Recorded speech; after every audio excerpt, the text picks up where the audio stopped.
शहनाज परवीन सहर की नज़्म लम्स वही था। मैं अस्पताल के बिस्तर पर बेहोश पड़ी थी। बिस्तर की चारों जानिब कुछ लोग खड़े थे। उन लोगों में किसी एक ने मेरे ठंडे हाथ को थामा और सहलाया। माँ आई थी। अम्मी, अम्मी जी,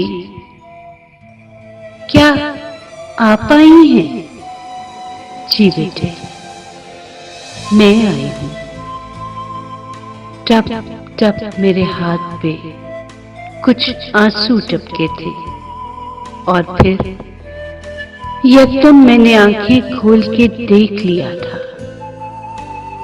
मेरा हाथ मेरी बेटी के हाथों में था। उसका लम्स तो बिल्कुल मेरी मां जैसा था। सब आंखों में ममता की घनघोर घटाएं जल थल बरस रही थी। कुदरत का ये भेद मुझे मालूम न था।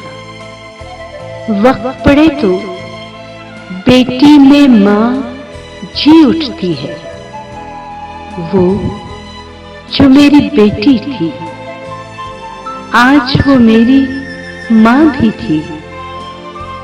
जीवन के उस बिखरे पल में दूर कहीं जाते जाते उस रोज मैं वापस लौट आई थी।